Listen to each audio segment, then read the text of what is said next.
Bismillahirrahmanirrahim. Assalamualaikum warahmatullahi wabarakatuh. Perkenalkan, nama saya Muhammad Ahmad Said. Saya perwakilan dari kelompok 4 akan memaparkan sebuah materi yang berjudul Sikap Selektif Terhadap Pengaruh Kemajuan Iptek. Adapun nama-nama anggota kelompok kami yaitu bisa teman-teman lihat di layar berikut. Berikut materinya. Assalamualaikum warahmatullahi wabarakatuh. 2. Sikap selektif terhadap pengaruh kemajuan iptek. Tidak ada satupun negara bangsa di Indonesia di dunia ini yang bisa lepas dari pengaruh kemajuan iptek. Meskipun negara tersebut dikenal sebagai adidaya atau negara maju, tetap saja tidak bisa melepaskan diri dari kemajuan iptek terlebih dahulu di Indonesia yang baru disebut sebagai negara berkembang. Akan sangat sulit bagi negara kita untuk mengelak dari pengaruh negatif kemajuan iptek. Akan tetapi, Indonesia sebagai bangsa yang besar harus mempunyai sikap yang tegas terhadap iptek. Ada 3 alternatif sikap yang bisa diambil oleh bangsa kita dalam menghadapi kemajuan iptek. 1. Menolak dengan tegas semua pengaruh kemajuan iptek dalam semua aspek kehidupan. 2. Menerima sepenuhnya pengaruh tersebut tanpa disaring terlebih dahulu. 3. Bersikap selektif terhadap pengaruh tersebut, yaitu kita mengambil hal-hal positif dari kemajuan iptek dan membuang hal-hal negatif. Dari ketiga alternatif tersebut, sikap terbaik yang mesti kita ambil adalah sikap selektif. Dengan sikap tersebut, kita dapat mengambil keuntungan dari kemajuan iptek dan terhindar dari dampak buruknya. Karena semua pengaruh kemajuan iptek yang kita terima setelah melalui proses penyaringan terlebih dahulu. Adapun alat penyaringan ala Pancasila, nilai-nilai Pancasila merupakan cerminan dari nilai-nilai budaya bangsa yang dapat diterima oleh semua kalangan sehingga dapat dijadikan benteng yang kokoh dalam menghadapi pengaruh negatif dari kemajuan iptek. Sikap selektif terhadap pengaruh kemajuan iptek di bidang politik. Ada 4 hal yang selalu dikedepankan pada saat ini dalam bidang politik, yaitu 1. Demokratisasi, 2. Kebebasan, 3. Keterbukaan, 4. Hak asasi manusia. Keempat hal tersebut oleh negara-negara adidaya Amerika Serikat dan sekutunya dijadikan standar atau acuan bagi negara-negara lainnya yang tergolong sebagai negara berkembang.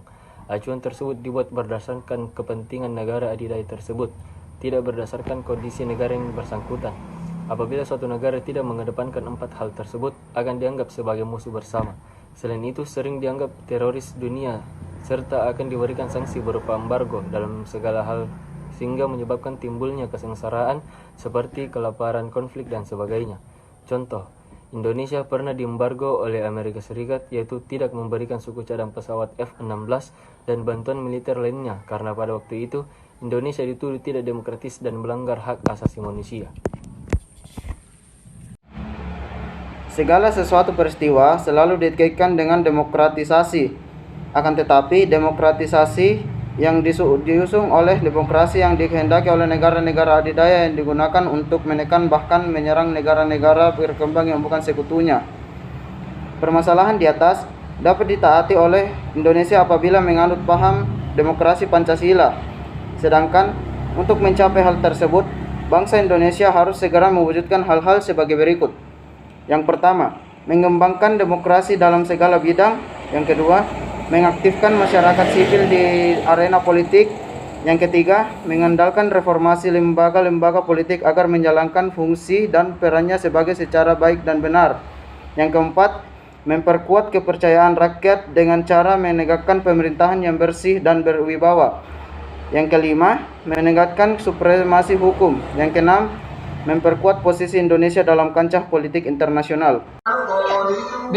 Sikap selektif terhadap pengaruh kemajuan iptek di bidang ekonomi. Sejak digulirkannya liberalisasi ekonomi oleh Adam Smith sekitar abad ke-15 dalam melahirkan perusahaan-perusahaan multinasional yang melalui aktivitas perdagangannya ke berbagai negara mulai abad ke-20. Paham liberal kembali banyak dianut oleh negara-negara di dunia, terutama negara maju. Hal ini membuat globalisasi ekonomi makin mempercepatnya perluasan jangkauannya ke semua tingkatan negara mulai negara maju sampai negara berkembang di Indonesia. Globalisasi ekonomi lebih dikendalikan oleh negara-negara maju. Sementara negara-negara berkembang kurang diberi ruang dan kesempatan untuk memperkuat perekonomiannya. Negara-negara berkembang seperti Indonesia lebih sering dijadikan objek yang hanya bertugas melaksanakan keinginan-keinginan negara maju.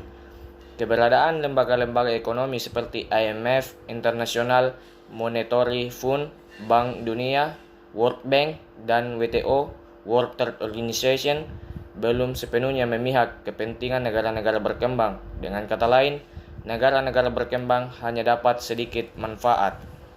Ekonomi kerakyatan merupakan senjata ampuh untuk menentukan pengaruh negatif dari kemajuan iptek dan memperkuat kemandirian bangsa kita. Dalam mewujudkan hal tersebut, perlu kiranya segera dilakukan hal-hal sebagai berikut. Pertama, sistem ekonomi dikembangkan untuk memperkuat produksi domestik untuk pasar dalam negeri sehingga memperkuat perekonomian.